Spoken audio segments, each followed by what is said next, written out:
Joe Biden has largely stayed off the campaign trail since the outbreak of the coronavirus. But instead of the former vice president's low profile hurting him, he is seeing a growing lead over President Trump in the polls. Joining us now, Simone Sanders, senior advisor for the Biden campaign. Simone, what do you make of the relatively small crowd at the president's rally last night and the fact that so many of the thousands who were there were not wearing masks?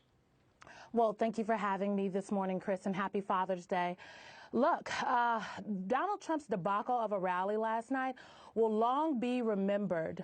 Lest we not forget, the president's campaign required that folks who were attending his rally sign a waiver so that if they were to get sick with the coronavirus, that the campaign would not be held liable. But I think the most damning thing from that rally last night, Chris, was in fact the president's admission that he, quote unquote, said to his people to slow down the testing. This is an appalling attempt to lessen the numbers, only to make him look good. And so I think that's what will be remembered long after last night's debacle of a rally, the admission of the president that he slowed testing for his political benefit, and it's not for the American people. Well, let me just point out, they say that it was a joke, and it didn't seem particularly, well, let me just point out that's what they said. I want to pick up, though, on this whole question of the public health of these mass gatherings, Simone, because when there were tens of thousands of people marching in the streets, and quite rightly, in protest for the death of George Floyd and the issues of police brutality, there were so many of them, not maybe most, but many of them were not wearing masks. At that time, the vice president, Joe Biden, called those rallies right and necessary with no mention of public health. I guess the question is, why the double standard where the protests were okay, but this rally was dangerous? Chris, there is no double standard here. Protesting is an American right. The American people have the right to go out and raise their voices. The difference here is, Chris, we are talking about the president of the United States, whose vice president, by the way, heads the White House coronavirus task force, holding a rally, not following the own precautions that his own public health officials have put out. Look, the president has to lead, Chris, and President Trump has demonstrated in so many times, in every sense of the word, that he is unable to do so. And so the difference between folks going out and protesting police brutality and the president planning a rally where 6 of his own advanced staffers before the rally contracted COVID-19 is as clear as day. And again, Chris, this is about public health. No one is saying, we want the economy to reopen. We want folks to get back to work. More than 20 million Americans are still out of work. Almost 120,000 people have died due to COVID-19. Those jobless, those deaths did not have to happen. We have to take precautions, Chris. We have to do what is necessary in order to protect the American people. And months ago, but why didn't, I guess what I'm asking, though, if I may, Simone, I just am asking this one question. Why didn't the vice president, because whether it was indoors or outdoors, whatever the reason for the gathering, there were thousands of people in the streets in these protests. Why didn't Vice President Biden say, look, I understand the concern, but these may be potential super spreaders?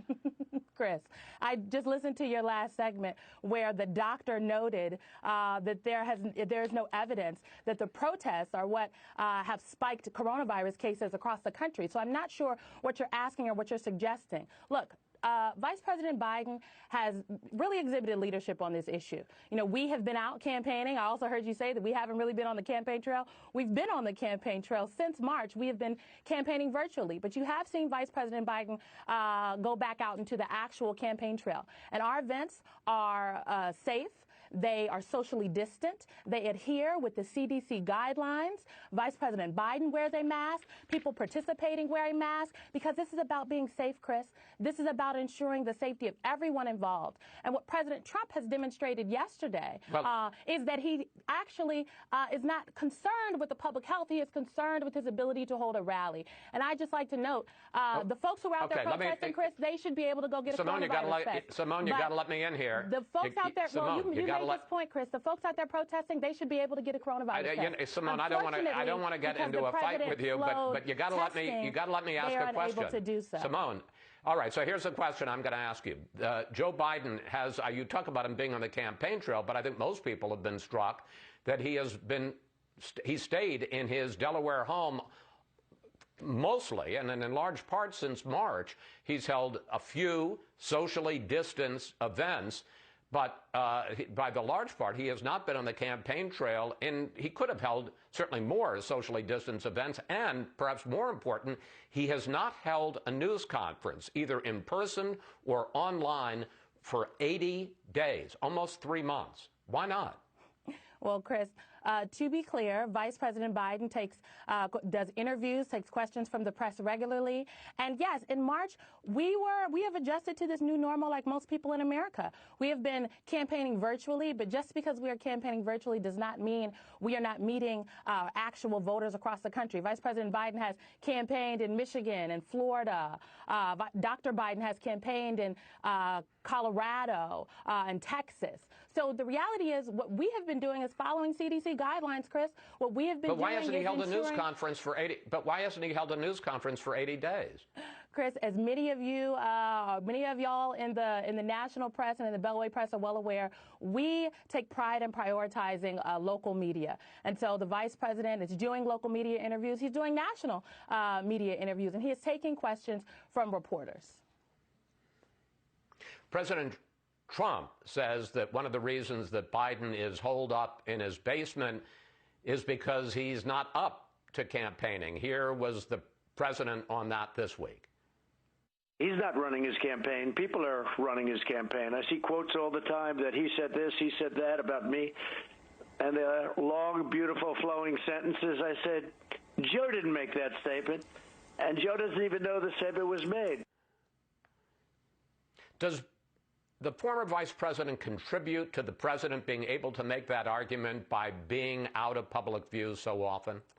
This is just despicable, Chris. Honestly, it truly is. The fact that folks are parroting this, just unfounded, salacious lie from the president and his campaign, that Vice President Biden isn't up to the challenge. He's absolutely up to it. He's absolutely up to it. Vice President Biden would tell you, if he were sitting right here, that he can't wait to see Donald Trump on the debate stage and he can't wait to campaign with him. I just find it interesting that folks continue to parrot these lines from the Trump campaign when it is Donald Trump who stood at the White House press podium and suggested Americans should ingest bleach to clear themselves out of the coronavirus.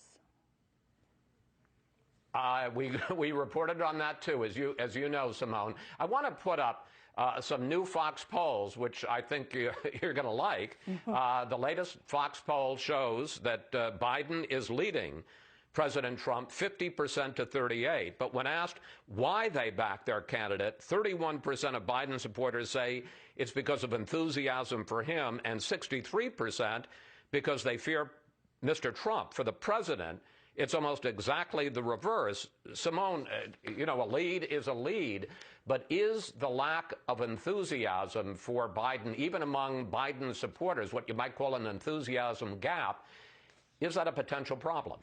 No, Chris, it's not. Look, we heard this a lot throughout the primary about an enthusiasm gap, who could and who could not turn out voters. And what we saw in the primaries is that Vice President Biden, in contest after contest, handedly won, but also turned out voters. Turnout was up in Virginia in the Democratic primary. It was up in North Carolina. In the Georgia primaries that just happened, more than 1.1 million voters voted early. And so we are very confident in our strategy, Chris. We think our voters are excited, but also I think these numbers spell trouble for President Trump, that this is a referendum. This election will be a referendum on his presidency, on his lack of leadership, and how his actions have directly affected the American people.